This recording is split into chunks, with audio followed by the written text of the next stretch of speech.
जगह हो बैठ जाए, कुर्सियों के रख के कतारबद्ध क्रमशः बैठ जाए, शांति से। कुर्सियां लगी है पीछे। और मंच पर उपस्थित सभी गणमान्यों से मैं निवेदन करूंगा कि आप लोग बैठ जाए, अपना स्थान ले ले। मैंने कुछ ही देर पहले कहा था कि यहाँ पर जब शेरनी आएगी तब जन समुदाय यहाँ पर आएगा। तो ये सभी लोग जो यहाँ पर हमारे भाई लोग खड़े हैं, बहन है, वो सभी लोग थोड़े से अंदर आ जाए, यातायात को खाली कर दे। ये यातायात एक आज चलती रहेगी और यहाँ पर विकास का निर्धार होता रहेगा। तो दोस्तों, आप सभी लोग जो यहाँ पर हमारे भाई, हमारे कार्यकर्ता, हमारे सभी सहयोगी जो खड़े हैं, हमारे सभी पुलिसकर्मियों को सहकार्य करें बस। और अगले कुछ पल हमारे बाकी है, वक्त की पाबंदियां है, तो मैं आप सभी से दरखास्त करूंगा, थोड़ा सा सहकार्य की अपेक्षा है। सभी कार्यकर्ता जो है अपनी अपनी जगह पर आ जाइए। पीछे थोड़ा गाड़ियों को पीछे कराए, कुर्सी लगा के बैठ जाए, किसी से वाद विवाद न करें, बहुत शिष्टबद्ध तरीके से आप लोग बैठ जाएं। यही सनातन का संस्कार है कि जो जगह मिले उसी पे बैठ जाए। और हम अब आगे जो बोल रहे थे आप लोगों को उसको बता दिया जाए। यहाँ हम सेक्टर 9 पे थे। सेक्टर 9 में भी 3:30 बजे रात को 200 पुलिस फोर्स लगाकर ये नरेंद्र मेहता ने मंदिर को विध्वंस किया। ये मंदिरों का विध्वंसक है। ये हम लोग बोलते हैं बाबर, हुमायूं, औरंगजेब की औलादे ऐसी करती है, कतई नहीं। सबसे बड़ा औरंगजेब कोई है तो ये नरेंद्र मेहता है। श्री चतुरेश्वर महादेव मंदिर पूनम सागर परिसर एक सुंदर मंदिर था। शायद इस धराधाम में पहला नहीं तो दूसरे नंबर का तो मंदिर था, लेकिन उसका भी इसने एक भाग खंड कर दिया। और वो खंड देखने के लिए देवी जी गई थी हमारी, वहां के जनसैलाब ने उनका समर्थन लिया, उनका स्वागत किया और उन्होंने देखा और उनको बताया कि ये बहुत दुर्भाग्यपूर्ण है। आप लोग इस व्यक्ति के बहकावे में नहीं आए। मैं आपको पहले बता दिया, आप भी बता रहा हूं, ये आपको कभी भी पैकेज भेज सकता है, आपके घरों में आके दंडवत प्रणाम कर सकता है और बोलेगा दोबारा गलती नहीं हो रही, कान पकड़ रहा हूं। लेकिन ये मारीच का सगा भाई है। ये कोई भी रूप बना लेगा, सोने का मृग भी बना सकता है, बनना नहीं। पहली बार सीता जी ने गलती किया, पति वियोग में रह गई। इसलिए भूल से आप न करें, अपने परिवार को धोखे में न लाए, इससे बचे। ये मारीच का स्वरूप है, ये कुछ भी धारण कर सकता है। इसलिए आप लोगों से मैं जाते जाते एक बार बता दूं कि 12 नंबर पर चुनाव चिन्ह है बैट्समैन। बैट्समैन को आप मतदान करें और अपने शहर को सुरक्षित करें। ये 145 मीरा भाईंदर विधानसभा की पिच है। इस पे आप इतने ज्यादा चौके छक्के की बरसात करो कि वो शहर में कहीं दिखाई न दे। वो दूसरे नंबर का सपना देख रहा हो, तीसरे चौथे पर दिखे। बोलो चतुरेश्वर महादेव की, हर हर बोलो सनातन धर्म की। ये सब तब संभव है जब गीता है, तब संभव है। दोस्तों, जैसे कि तिवारी जी ने अभी कहा कि भगवा पहन के रावण आए थे, इस बार उस सीता मैया को लेके गए थे, इस बार भगवा पहन के रावण आए हैं और इस बार सत्ता को लेके जाना चाहते हैं। तो हम ये बिल्कुल होने नहीं देंगे, क्योंकि इतिहास दोहराना है। जो जो कहा वही करना है। 12 नंबर का बटन और बैच बंद। इसके बाद मैं आमंत्रित करता हूँ आदरणीय डॉक्टर नैना वासानी जी को, जरा जोरदार तालियों के जरिए इनका स्वागत कर दें।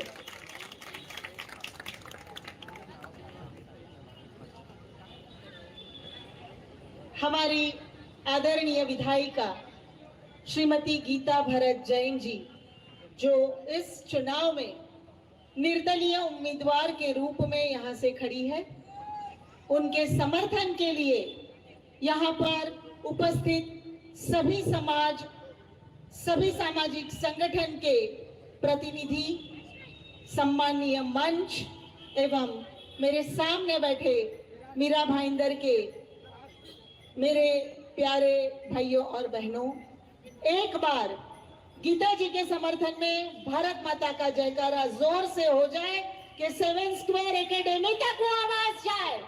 बोलिए भारत माता की, भारत माता की, वंदे। धन्यवाद।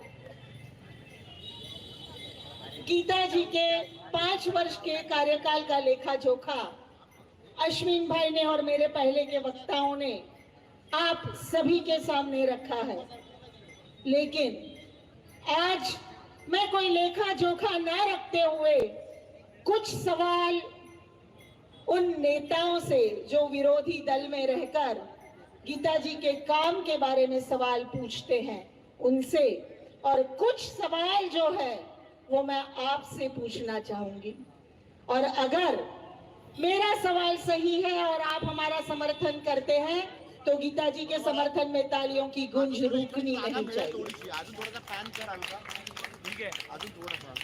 शांति नगर की जनता फेरी वालों से त्रस्त थी। सेक्टर 1, 2, 3, 4 कितनी बहनें, कितनी माँ बेटियों की छेड़ती होती थी। 25 सालों से इस दुख को, इस अपमान को हम झेल रहे थे। हमारा अगर छोटा बच्चा भी कहीं गुम हो जाता है तो उसे ढूंढना मुश्किल था। उस 25 साल की तकलीफ को गीता जी ने जब दूर किया, 14 महीनों से आप देखिए शांति नगर के गणेश चौक में एक भी फेरी वाला नहीं है। करोड़ों की दुकानें लेकर हमारे जो व्यापारी भाई बहन अपना धंधा करते थे उनके आगे जबरदस्ती गुंडागर्दी करके जो फेरी वाले बैठते थे वो उनके परिवार पर हटने पर हमला करते थे। उनके समर्थन में गीता जी ने फेरी वालों को उठाए तो हमारे व्यापारी बंधुओं को बरगलाने के लिए एक हॉल में बुला के उनको ये कहा गया कि अरे गीता जी क्या कर सकती है, ये तो मेरे एक कॉल पे हुआ है। तो मैं आज आप सभी के सामने पूछना चाहती हूँ कि अगर एक कॉल पे 25 साल के फेरी वाले हट गए थे तो नेताजी आपको एक कॉल करने में इतने साल क्यों लग गए? आप सभी अपनी माँ बहनों की रक्षा के लिए खड़ी होने वाली, व्यापारी भाइयों के धंधे के समर्थन में खड़ी होने वाली इस उम्मीदवार को चुनना पसंद करेंगे या हफ्ते लेने वाले उस भ्रष्ट नेता को पसंद करेंगे? आप किसको पसंद करेंगे? जवाब चाहिए मुझे। तो गीता जी के लिए जोरदार तालियां हो जाए। महिला सम्मान की बड़ी बड़ी बातें करते हैं। मैं आज पूछना चाहती हूं, मैं भी नगर सेविका थी 2012 से 2017, आप सभी के साथ कंधे से कंधे मिलाकर मैंने काम किया है। आप सभी ने मुझे बहुत प्यार, बहुत स्नेह दिया है और इसीलिए आज उसी स्नेह के दम पर आज यहाँ पर खड़ी हूँ।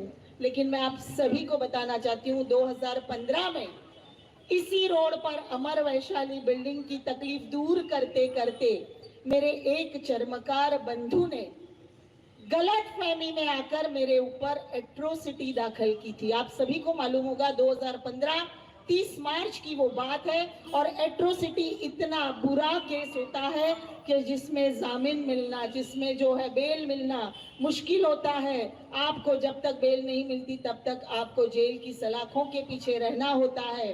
उस टाइम पे अपने ये नेता विधान भवन में विधानसभा को अटेंड कर रहे थे और वहां से चैलेंज कर रहे थे यहाँ के पुलिस प्रशासन को कि आप इस पर एट्रोसिटी लगाकर दिखाइए। आप सोचिए, पुलिस प्रशासन को चैलेंज करके एट्रोसिटी लगाकर दिखाइए ताकि पुलिस प्रशासन गुस्से में आकर मेरे ऊपर एट्रोसिटी लगाए और एक नगर सेवक उस चर्मकार बंधु को लांच देने जाता है कि नैना जी इसमें से छूटनी नहीं चाहिए। जब ये केस खत्म हुआ तब उस चर्मकार बंधु ने आकर मुझसे माफी मांगी है। लेकिन उस कठिन घड़ी में ये राज्य मंत्री कक्षा का पद, महापौर पद लेके बैठी हुई महिला थी जो चाहे उसे अपने केबिन में बुला सकती है, लेकिन मेरे लिए मुझे अपनी गाड़ी में बिठाकर ये महिला पुलिस स्टेशन में मेरे साथ आई थी। तो ऐसी विधायिका गीता जैन के लिए एक बार जोरदार तालियां होनी चाहिए। महिला सम्मान की आप बात करते हैं ना, उन्हीं के परिवार की महापौर जो 2012 से आज तक भारतीय जनता पार्टी की नगर सेविका थी। 2012 से 2017 तक वो हमारे साथ फर्स्ट टर्म की नगर सेविका थी। आज जब कहा जाता है कि राजकीय क्षेत्र में आपके ऊपर जितने केसेस बनते हैं उतने बड़े नेता आप बनते हैं। हर बार हर आंदोलन में हर महिला नगर सेविका को आंदोलन में आगे करके उनके नाम एफआईआर में उन्होंने दर्ज करवाए, तो अपने परिवार की उस महिला के ऊपर आज भी कोई केस नहीं है तो वो कैसे महान नेता बन गई और इस शहर की महापौर बनने के लिए काबिल हो गई? ये सवाल मैं उनसे पूछना चाहती हूँ। हर बार दूसरी महिलाओं को आगे किया। उसी केस की वजह से 2017 में मेरा फॉर्म जो है वो खारिज किया गया। उस पर भी मैं आपको बताना चाहूंगी कि मैंने उस फॉर्म में उस केस की सारी डिटेल भरे हुए थे। मैंने पुलिस वेरिफिकेशन का सर्टिफिकेट भी दिया हुआ था, लेकिन उसमें कुछ 10 कलम लगी थी और 1 कलम वो लिखना बाकी था। इतनी बड़ी भाजपा की लीगल सेल होने के बावजूद हमारे नेताजी उस समय फोन बंद करके बैठ गए थे जब मेरा फॉर्म रिजेक्ट हो रहा था। ना मुझे लीगल सेल से कोई हेल्प दी गई। मुझे तो ये बोला गया कि ये कुछ नहीं है, आप प्रचार में लगिए, आपका फॉर्म जो है, मेरी बात हो गई है। जब दूसरे प्रत्याशियों के फॉर्म पे ऑब्जेक्शन आया तब नेताजी के कहने पर तत्कालीन सीएम साहब का फोन अगर उन प्रत्याशियों के लिए आया तो नैना वसानी के लिए क्यों नहीं आया? ये सवाल आज मैं खुले आम पूछती हूँ, क्योंकि उनको ईमानदार नगर सेविका नहीं चाहिए थी, पैसा लेकर पार्टियां बदलने वाली नगर सेविका चाहिए थी। इसके लिए मुझे बलि का बकरा बनाया गया है। इनसे आप क्या महिला सम्मान की अपेक्षा करेंगे? मैं आप सभी से कहना चाहती हूँ कि ऐसे लोगों को जिताकर सत्ता में लाना ये हमारी सबसे बड़ी भूल होगी, क्योंकि अगर अब हम इनको सत्ता में लाते हैं तो ये जितना पिछले कार्यकाल में लूटा है उससे डबल फावड़ा मार मार के लूटेंगे। हमारा पैसा जो है वो इनकी होटलें, इनका क्लब, इनका प्राइवेट स्कूल, इनकी हॉस्पिटल बनाने में जाएगा। तो अब मीरा भाईंदर शहर वासियों ये चूक कभी ना करना। मैं आपसे कहना चाहती हूँ कि बल्लेबाज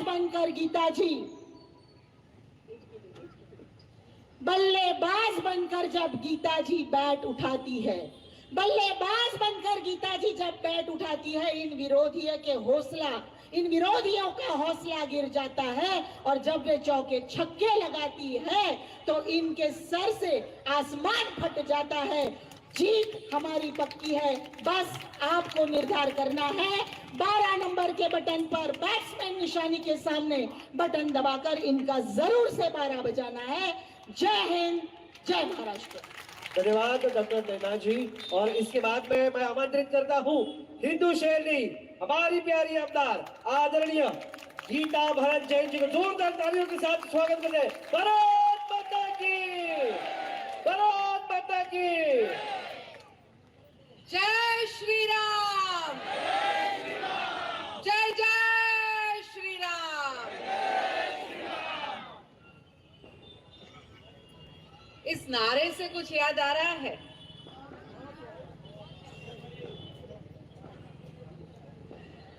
मंच पे मेरे सभी यहाँ के व्यापारी गण, मेरे सभी साथीगण, बहुत बड़ा मंच है, सबका नाम नहीं लूंगी, लेकिन ये सब मेरे साथ, मेरे कदम से कदम मिलाकर इस संघर्ष में मेरे साथ खड़े हैं। इसलिए सबको मैं नमन करते हुए सामने मेरे माताओं, बहनों और भाइयों को नमन करती हूँ और आप सबको श्री राम जी के नारे के साथ आवाहन करती हूँ कि जी हाँ, मैं हिंदू शेरनी हूँ और मुझे हिंदू होने पे गर्व है।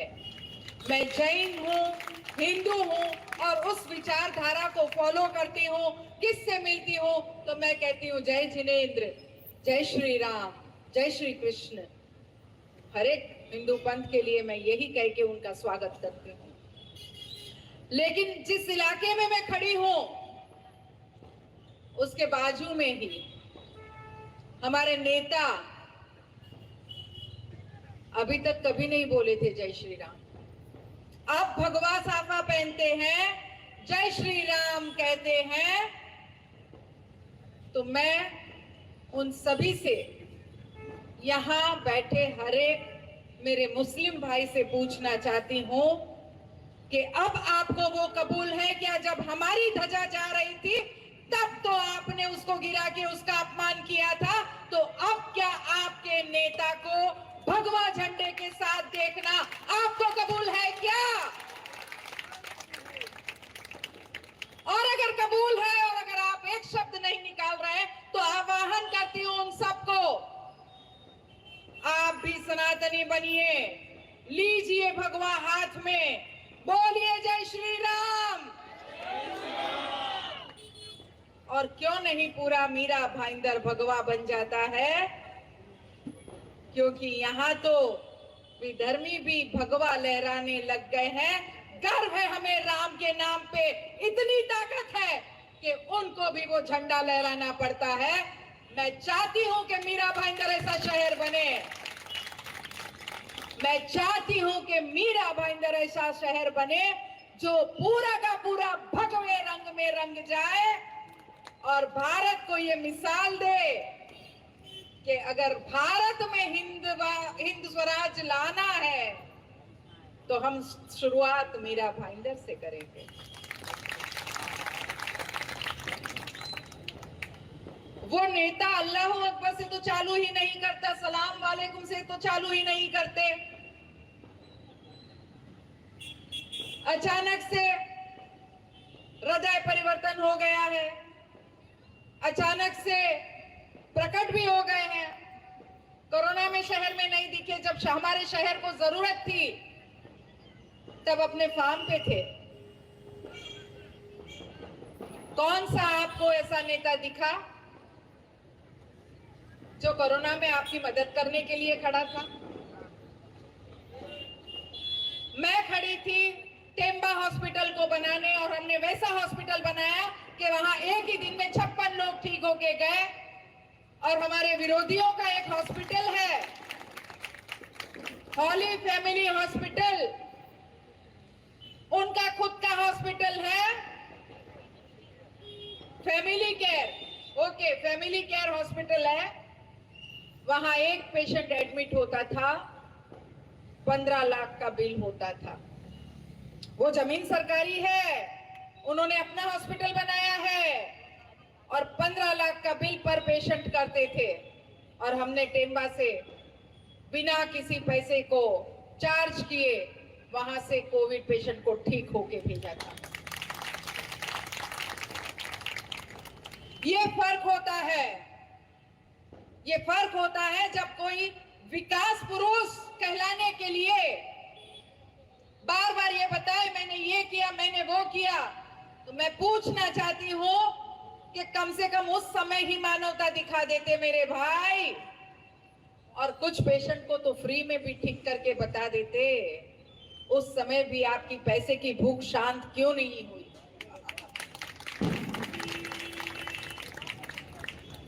और हॉस्पिटल हमारे दोनों नेता की है, एक की नहीं, दोनों की है।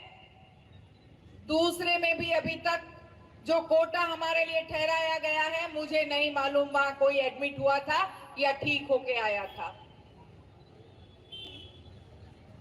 और बाजार में आजकल नकली मालों की बहुत बोलबाला है भाई, संभाल के रखना। एक जो बताने की कोशिश कर रहा है, जय श्री राम बोल रहे हैं, भगवा झंडा हाथ में ले रहे हैं, वो भी नकली। एक जन से तो है, लेकिन वो जाके कहां जा रहे हैं आपको पता है?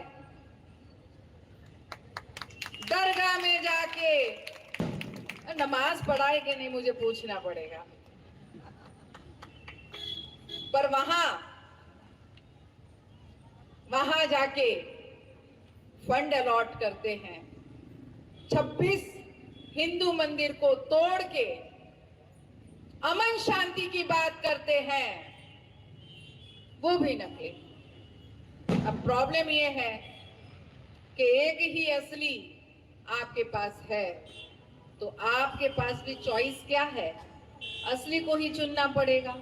नकली माल तो हम पसंद करते नहीं।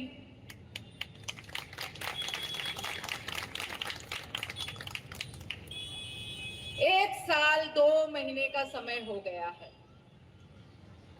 नवरात्रे चल रहे थे, हमारे व्यापारी पे हमला हुआ था और मैं रात को 2 बजे वहां पुलिस स्टेशन में थी। मेरे व्यापारी भाई यहाँ खड़े हैं, अगर मैं कहीं गलत कह रही हूं तो जरूर बोलना। तब ये नेता नहीं थे। कहां से आते? क्योंकि जिन्होंने हमला किया था उसका ही तो हफ्ता ऊपर तक पहुंच रहा था। मैंने तो ये कर दिखाया, लेकिन यहाँ की जनता से मैं आह्वान करना चाहती हूँ कि ये इलेक्शन तो हो जाएगा, आप मुझे चुन के ऊपर भेज देंगे, लेकिन उसके बाद कॉरपोरेशन का इलेक्शन आएगा। बहुत संभल के रहना। आपके इस एरिया को वापस हफ्ताखोरी का अड्डा बनाने की तैयारी करेंगे और वो तैयारी करते करते आपके पास आएंगे, रोएंगे, गिड़गिड़ाएंगे और कहेंगे अब हम सुधर गए हैं, या कहेंगे कि अब हम कभी किसी को हफ्ता लेने नहीं देंगे। उनकी बातों में मत आना। अब की बार जड़ से खत्म करना। नगर सेवक भी ऐसे चुनना जो आपके साथ रात को 2 बजे आपके साथ खड़ा रहे। वैसा चुनना जो हफ्तों पे अपना घर न चलाए पर हमारे व्यापारी बंधुओं के साथ खड़ा रहे। और बात सिर्फ हफ्ताखोरी की नहीं है, बात हमारी बहन बेटियों की सुरक्षा की है। हमारी 36 बेटियां यहां से गायब हुई है। जो 1 साल में यहां से सफाया हुआ है, आप पुलिस स्टेशन जाके देख लो, किसी की चेन स्टेचिंग, किसी का मारा मारी, ऐसा कुछ भी नहीं हुआ है। क्यों भाई? ये आप नहीं कर सकते थे? कहां से करेंगे भाई? क्योंकि ये जो गुनाह करते थे वो ही लोग तो उनके थे। इसका मतलब साफ हो गया है कि उन्हें हमारी बहन बेटियों की चिंता नहीं है। और कहां से होगी? उन्होंने कभी औरतों का सम्मान सीखा ही नहीं है। सम्मान क्या होता है? शायद ये संस्कार ही उनमें नहीं है और इसीलिए उनके कुछ ऐसे वीडियो वायरल हुए थे जिनका जिक्र करने में भी हमें शर्म आती है। तो आपको तो उनके पास जाते हुए शर्म आएगी, हमारी बहन बेटियों को वहां भेजते हुए शर्म आएगी। और क्या हमें ऐसा नेता चाहिए? तो आप दोनों नेताओं को देख रहे हैं, दोनों के साथ खतरा सेम ही है। तो हम तो भाई सेफ रहना चाहते हैं। मैं पूछना चाहती हूँ हमारे व्यापारी भाइयों से कि जब उन्होंने ये कहा था कि मेरे एक फोन से हुआ, तब आपने नैनाबेन वाला सवाल उनसे क्यों नहीं पूछा था? क्यों नहीं पूछा था? देखिए, किसी से डरने, किसी से दबने ये दिन अब गए। अब हम खुल के बोलेंगे और खुल के हम उनसे पूछेंगे कि कितना और झूठ बोलोगे। अब क्या कहते हैं, सीमेंट रोड मैंने बनाए, 5 साल से पद पे नहीं है, 5 साल से उनको कोई फंड नहीं मिला, लेकिन सीमेंट रोड उनने बनाए। भाई 1000 करोड़ मैं लेके आई हूं आपके सीमेंट रोड के लिए। अब जहां भी जाते हैं वहां बोलते हैं मैं तो सिर्फ 3 महीने में पानी दे दूंगा। भाई पानी की पाइपलाइन जब आपको डालनी थी, आपने 50 फुट भी पानी की पाइपलाइन नहीं डाली थी, उसके लिए 516 करोड़ मैं जाके दिल्ली से लेके आई थी। आपकी तरह एक हॉस्पिटल बना के 15-15 लाख के बिल नहीं लिए। मैंने एक हॉस्पिटल लाया है जो फ्री ऑफ कॉस्ट, टाटा जैसा कैंसर हॉस्पिटल जो हमारे लोगों के लिए यहाँ उपलब्ध होगा। और मुझे 5 साल से रोज पूछा करते थे, टॉल कब हटाओगे, टॉल कब हटाओगे। और जब टॉल हट गया तो चिल्ला चिल्ला के बोलने लगे, हमने टॉल हटा दिया, हमने टॉल हटा दिया। मैं पूछना चाहती हूँ आप लोगों से, अभी आप सर्च करेंगे तो YouTube में मेरे विधानसभा के भाषण के आपको कोई ना कोई भाषण जरूर सुनने मिलेगा। मैंने समय समय पर यहाँ की समस्या के लिए आवाज उठाई है, उसमें से टॉल भी है, उसमें से पानी भी है, उसमें से हॉस्पिटल भी है, हर चीज है।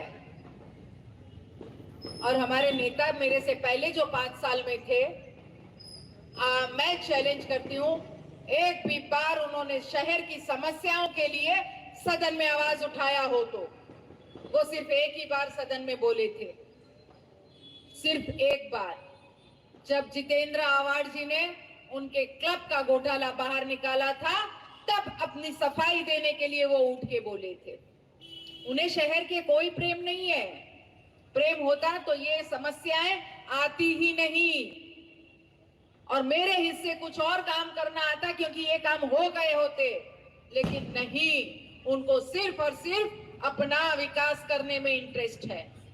और मैं आपको दावे के साथ कहती हूं, अगर गलती से भी आपने गलत निर्णय ले लिया तो आपकी ये जो पुरानी बिल्डिंग है ना, नजर तो उस पे गड़ी है कि कब इस पूरे प्रोजेक्ट का हम रीडेवलपमेंट करें, कब हमारे इन सबको बेघर करें, कब हमारे इन सब बिल्डिंगों की जगह पे 7-Eleven के बोर्ड लगाए और कब हम हमारी तिजोरी इस रीडेवलपमेंट से भरे।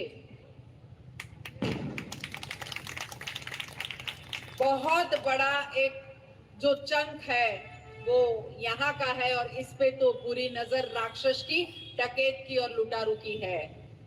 संभल के अपने अपने घर रखना और बिल्कुल डरने की नौबत नहीं आएगी अगर आप फिर से एक बार गीता जैन को लाएंगे, क्योंकि मैं इस मंच से चैलेंज करती हूँ, यहाँ बैठा हर एक व्यक्ति, मुझे जो सुन रहा है उनको, यहाँ खड़े मेरे भाइयों को, एक भ्रष्टाचार अगर गीता जैन ने किया है तो आप लेके आइए। मैं आपसे वायदा करती हूँ, कल मैं नॉमिनेशन फॉर्म वापस खींच लूंगी, उनको जाहिर समर्थन दूंगी और जाहिर करूंगी कि मैं इलेक्शन नहीं लड़ूंगी अगर एक भी करप्शन मेरे नाम का आपको मिला हो तो। मिला है क्या?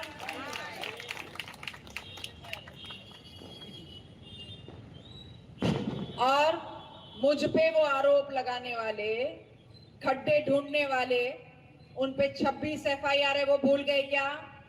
कौन सी है? बलात्कार, भ्रष्टाचार, आय से ज्यादा संपत्ति, रिश्वतखोरी, मैनग्रोव, जमीन हड़पना। ऐसे लोगों को, मुझे विश्वास है कि आप ऐसे लोगों को चुनना नहीं चाहेंगे, छोड़िए चुनना, देखना नहीं चाहेंगे। और इसीलिए मैं आप सबसे आह्वान करती हूं, अपने इस एरिया को बचा लेना, वापस उस अतिक्रमण होने से बचा लेना। ये आपका एरिया है, आपकी माँ बहनों की इज्जत बचा लेना, हमारी सेफ्टी बचा लेना। वापस ये एरिया ऐसा ना होने पाए कि यहाँ गाड़ी भी ना चले, हमारे बीमार व्यक्ति को भी हमें झोली में उठा के बाहर लेके जाना पड़े। और अभी से वो अतिक्रमण करने वाले राह देख के बैठे हैं, अपने मैसेजेस सब जगह दे रहे हैं कि भाइयों सब मिलके इस गीता जैन को हराओ तो हम वापस यहाँ आए, यहाँ वापस बैठे, वापस चेन स्नैचिंग करे, वापस हमारी बहू बेटियों को यहाँ से भगा के लेके जाए। जो 36 हुए हैं उसको 3600 करने की राह में वो भेड़िए बैठे हैं। मैं चाहती हूँ, मैं आपसे आह्वान करती हूँ यहाँ खड़े हर एक व्यक्ति से कि बचा लो हमारी बेटियों को, बचा लो हमारी बेटियों को, ऐसे भेड़ियों को मत लाइए, उसे खड़ा भी मत करिए। और एक बार फिर कहना चाहूंगी कि अगर सनातन धर्म की रक्षा करनी है, हमें यहाँ सर उठा के जीना है, फिर कोई हमारे धर्म का अपमान ना करे अगर वो दिन हमें देखने हैं। और धर्म के अपमान करने वालों को सजा न दिला के अमन शांति की बात करने वाले लोगों को अगर सजा देनी है, क्योंकि ये सब सिर्फ दिखावा होता है, अमन शांति के नाम पे और कुछ पीछे करना होता है। एक बहुत अहम मुद्दा तो मैं बताना भूल गई, कत्ल खाने का काला सच। किसने पढ़ा कत्ल खाने का काला सच? पूछिए जरा जिन्होंने वो पेपर निकाले हैं काले सच के, कत्ल खाना कौन लाया था? हिम्मत नहीं है सच बताने की। मैं बताती हूं आपको, कत्ल खाना लाने वाले हमारे सरनाइक जी, मुझे बुरा नहीं लगा उन्होंने लाया, वो तो उसी धर्म के हैं और उनके धर्म में कत्ल खाना ये खाना पाप नहीं है। किसी ने मांग की, उन्होंने ले आया होगा। लेकिन आप रात दिन जिनके साथ बैठते हैं, अभी भी जिनके साथ रोज सभाएं करते हैं, आपने ऑब्जेक्शन क्यों नहीं लिया? और उसके बाद आप बोलते हैं कि गीता जैन ने क्यों नहीं किया? अरे गीता जैन ने तो तीसरे ही दिन उसको कैंसिल करके बता दिया। पर आप सबको भ्रमित करने के लिए, आप सबको बरगलाने के लिए ये काला सच के नाम पे सफेद झूठ बोला गया है। फिर कहूंगी, संभल जाइए, संभलिए, अपने एरिया को संभालिए, अपने घर को संभालिए। और आप सबसे वायदा करती हूं कि एक बार फिर जब आप मुझे बहुमत से चुन के भेजेंगे तो आपका शहर एक स्वर्णिम शहर होगा, आपके सपनों का शहर होगा। और आप जैसा शहर चाहते हैं, कोई भी अतिक्रमण नहीं होगा, किसी की जमीन हड़पी नहीं जाएगी, ऐसे कोई काम नहीं किए जाएंगे जिसकी आपको दुविधा हो, आपको असुविधा हो, आपको तकलीफ हो।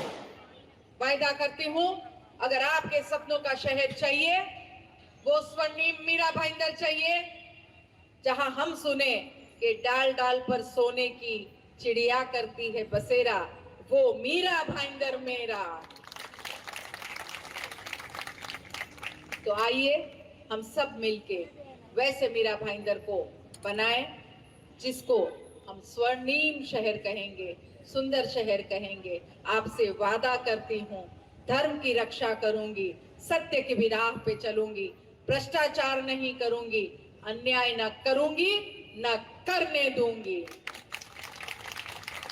आप सबसे निवेदन करती हूँ कि 20 तारीख को आपकी इस बहन को, आपकी इस बेटी को, आपकी इस बहू को आप अपना समर्थन दे।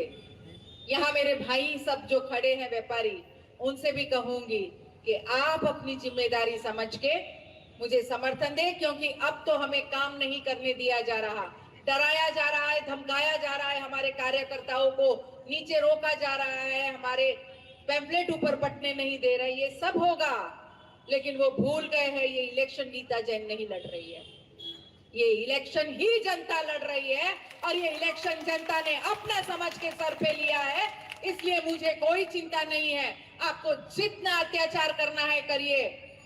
लोग भी तो देखे कि अपने आप को मर्द कहलाने वाले इस लेडी से, इस महिला से कितना डरते हैं कि उनको ये सब करना पड़ता है। तो मैंने आप पे छोड़ा, ये इलेक्शन आपका, मैंने आपके भरोसे हर एक यहाँ जो भी बैठा है, मैं भी गीता जैन करके जाएगा, लोगों को कहेगा कि हमें फिर एक बार चाहिए अमन और चैन, तो लाना पड़ेगा गीता जैन। बहुत बहुत धन्यवाद। जय हिंद, जय महाराष्ट्र, जय श्री राम।